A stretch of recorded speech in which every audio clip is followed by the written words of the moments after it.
ou investir en Afrique en 2022. Donc, en agriculture ou en immobilier. Donc voilà ce que je voudrais vidéo, enfin, que je puisse partager avec toi la stratégie à mettre en place si tu veux investir en 2021 ou le choix à faire en 2022 si tu veux investir. Donc sur la chaîne, je parle d'investissement en Afrique. Le but de la chaîne est en fait de partager mes astuces techniques business, de partager mon mindset, afin de t'aider dans tes réalisations, soit dans tes futures réalisations. Je suis entrepreneur agricole sur des spéculations telles que le poivre du Cameroun, comme nous appelons le poivre de Penja, qui a reçu son label indication géographique protégée en 2013. Sur la culture du palmier à huile, sur la culture du ricin d'Indon et de l'autre communément appelé Api ou Swanjansan. Sur la culture de la Koura Punata, avec pour finalité de créer une marque spécifique à moi, dont je mettais sur le marché physique et sur le marché virtuel. Donc, si c'est une thématique qui te parle, n'hésite pas à t'abonner en appuyant sur le petit bouton rouge, en validant la cloche, afin de ne pas manquer plusieurs vidéos business que diffuse sur la chaîne afin de t'aider. Si tu l'as déjà fait aussi, je te dis merci. Donc, avant de commencer, j'ai omis de me présenter. Si tu me découvres pour la première fois, comme je t'ai dit, je m'appelle Thierry. Donc, pour toi qui aimerais investir en 2022, là nous sommes fin 2021. Donc, si tu veux aller investir en Afrique en 2022, quelle est la stratégie que tu mettrais en place? Et ici, le business, c'est la stratégie. Le business, c'est la connaissance et puis c'est la stratégie qui va te permettre de réussir. Donc, je dis ici, quel est le choix à faire? Agriculture ou immobilier? Donc, je vais commencer par l'immobilier. L'immobilier, c'est-à-dire que c'est un pilier, c'est-à-dire que c'est l'un des piliers d'investissement. D'investissement. On va dire il y a 3 piliers. L'immobilier fait partie des piliers d'enrichissement. Mais ça requiert de la stratégie. Parce que l'immobilier, il faut comprendre, c'est un business sûr et rentable sur le long terme. Mais c'est un business aussi, il faut comprendre qui comporte aussi des risques. Donc, je t'ai dit ici, il faut comprendre, je t'ai parlé de stratégie. Ça va demander que tu te formes. C'est très bien si tu es en train de regarder cette vidéo. Au travers de cette vidéo, tu pourras aussi avoir quelques informations. Ça va te demander aussi d'aller faire de la recherche, de te former, de t'entourer des experts. L'immobilier, je vais commencer par l'immobilier. Et puis l'immobilier, ça dépend des contextes. D'ici, immobilier en Afrique. Tu as coutume d'entendre que l'immobilier est rentable. Ça dépend des contextes. Ici en Occident, en Europe, en France où je suis, oui, l'immobilier, c'est un levier d'enrichissement. Mais pourquoi? Parce que là-dedans, il y a aussi le contexte. Ici en Occident, c'est-à-dire que tu as des banques qui vont t'accompagner. À partir du moment où tu as un emploi, tu as un CDI. Ton CDI permet à la banque de t'accompagner, de t'accorder des crédits. Mais même, c'est-à-dire que lorsque la banque t'accompagne, il ne faut pas oublier que l'immobilier reste aussi, c'est-à-dire que voilà, c'est un investissement, c'est un risque. Un crédit, c'est un engagement. Un crédit, c'est aussi un risque. Investir dans l'immobilier, c'est-à-dire que ça ne te garantit pas le succès. C'est pour ça que je dis qu'il va falloir que tu te formes. Il va falloir que tu t'entoures des experts. Parce qu'il y a beaucoup de paramètres qui rentrent, c'est-à-dire en compte, pour faire en sorte que l'immobilier soit rentable. Le premier paramètre, c'est l'emplacement. Emplacement, emplacement, emplacement. Si tu vas investir, que si tu vas investir sur un bien immobilier qui n'est pas bien positionné ou qui est, je veux dire, dans une zone géographique qui n'est pas du tout intéressant, tu vois que c'est voie à l'échec. Il y a beaucoup de paramètres aussi qui rentrent en jeu. Ça peut être des travaux. Ça dépend de quel style d'investissement immobilier tu choisis aussi. Est-ce que c'est du locatif? Est-ce que c'est de l'achat-revente? Est-ce que c'est l'immobilier, voilà, le meublé? Est-ce que c'est les parkings? Est-ce que c'est les garages? Est-ce que c'est les locaux commerciaux? Tu vois, il y a tout ça qui rentre en jeu. Et il faut aussi là-dedans, surtout que tu maîtrises l'éducation financière.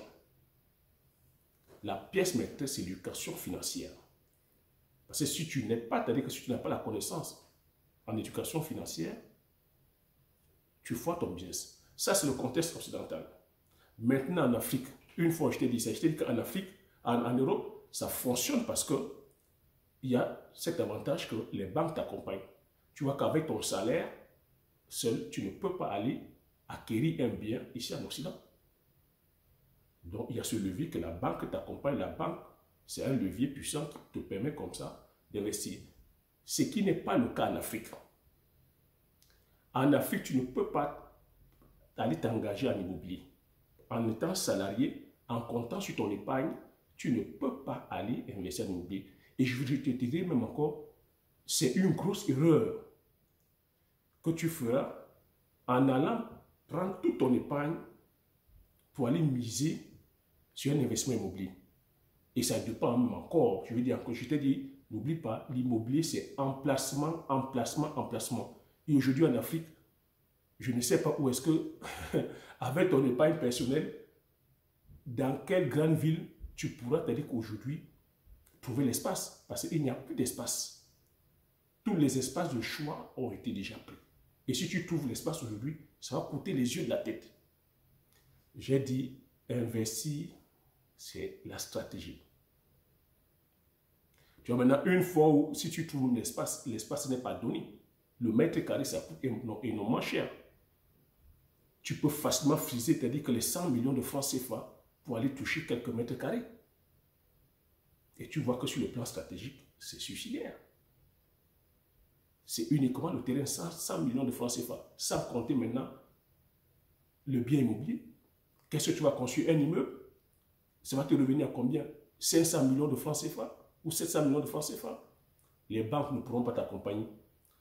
Auras-tu une épargne? As-tu une épargne aujourd'hui de plus de 800 000 francs CFA, de plus de 800 millions? Et si tu as une épargne de plus de 800 millions, il serait aberrant d'aller l'investir en immobilier. Parce que je t'ai dit, l'immobilier, c'est un bien sûr rentable, mais qui est rentable sur le long terme. Donc, pourquoi moi ici, je vais te demander d'investir, c'est-à-dire que par exemple, en agriculture. L'agriculture, c'est un levier puissant. C'est un levier aujourd'hui pour voyer les devises.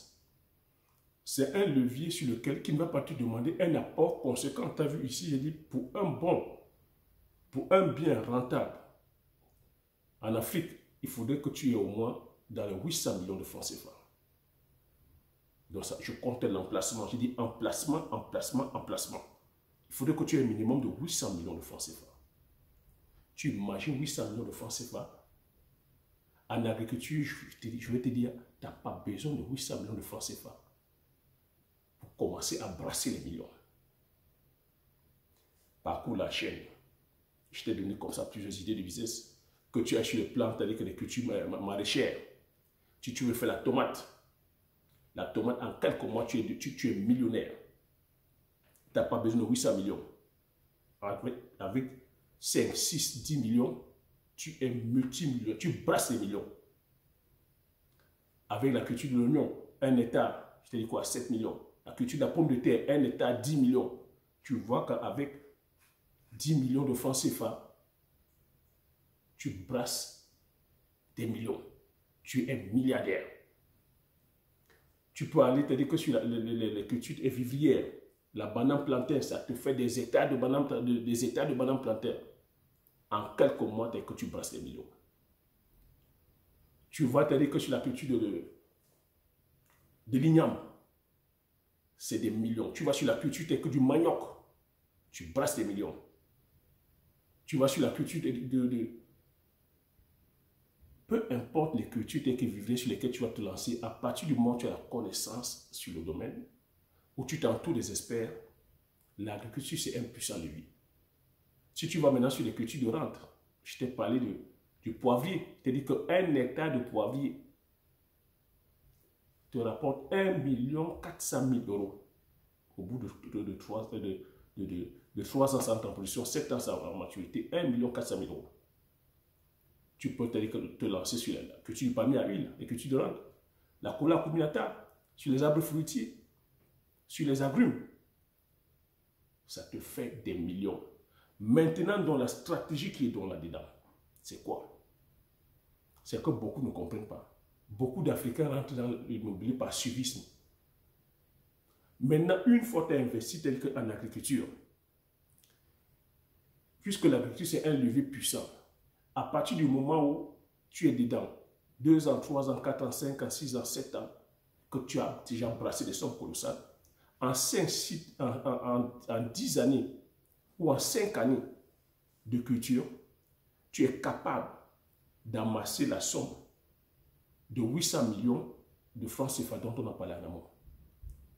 Et avec tes 800 millions de francs CFA maintenant, puisque ce sont tes fonds propres, tu peux aller maintenant voir les banquiers. Je parle cette fois-ci en Afrique. Tu peux aller voir les banquiers. Les banques peuvent maintenant t'accompagner. Et cette fois-ci, quand tu vas investir en immobilier, ce n'est pas avec pour optique de vouloir gagner tout de suite. C'est avec pour optique de sécuriser ton épargne. C'est comme ça que les riches font pour investir dans l'immobilier. Si les riches vont dans l'immobilier, ce n'est aucunement afin de pouvoir, c'est-à-dire que rentrer dans le frais tout de suite. Non, c'est une stratégie afin d'épargner leurs ressources, d'épargner leur épargne, d'épargner leur argent, de défiscaliser même beaucoup de l'argent parce que lorsqu'ils vont investir dans l'immobilier, avec les avantages fiscaux que beaucoup des États mettent en place, ça leur permet de défiscaliser leurs biens, de payer moins d'impôts et de sécuriser leurs biens avec des bâtisses. C'est ce que beaucoup de grandes entreprises font. C'est ce que beaucoup de millionnaires et de milliardaires font. Beaucoup de riches investissent afin de sécuriser les biens. Donc la question ici, si tu me poses la question en 2022, quel est le choix qu'il faudrait faire entre l'agriculture et l'immobilier, je te dirais, à coup sûr, va vers l'agriculture. L'agriculture, c'est un levier puissant. Parce qu'il est question ici de devenir riche, il est question ici de générer les devises. L'agriculture va te permettre de gagner rapidement, quand je dis ici, oui, rapidement les sous.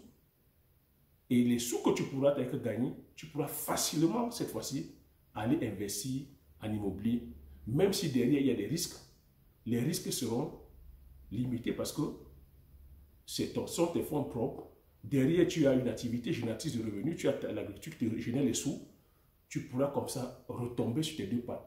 Comparativement à celui qui va prendre son épargne sec, va mettre dans un investissement immobilier. Lorsque tu perds, c'est chaud. Hein? C'est pour ça qu'on a des coûts. Hein? C'est pour ça qu'il y a des personnes qui ont des hypertensions, les AVC, les personnes qui ne se remettent pas.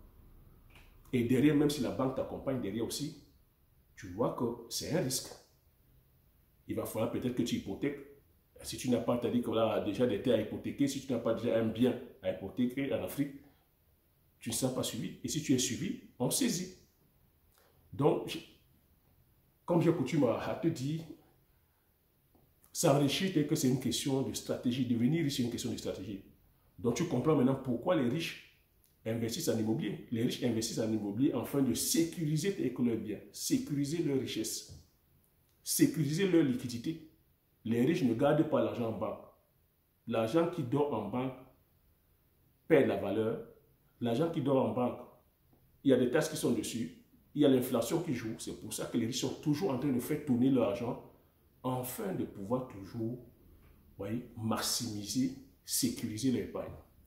Voilà ce que j'avais à partager sur cette vidéo. J'espère que tu as appris quelque chose. J'espère que tu as aimé. Si tu as aimé, tu laisses un like. Partage massivement la vidéo autour de toi. Hein, afin que vous soyez comme ça plusieurs à acquérir ces notions, c'est-à-dire que d'investissement, afin que vous n'allez pas tous comme ça passer par suivisme à suivre certains investissements. Voilà. Pour 2022, il faudra faire le bon choix. Laisse un like. Comme j'ai coutume à dire, abonne-toi si tu n'es pas encore abonné. Comme j'ai coutume à dire, l'information c'est la connaissance c'est la richesse. Une fois que tu as ces informations, tu appliques tes stratégies et tu passes l'action massivement afin d'impacter ta vie et impacter la vie de tous ceux qui t'entourent. Sur ce, je te dis merci. Aux prochaines vidéos. Ciao.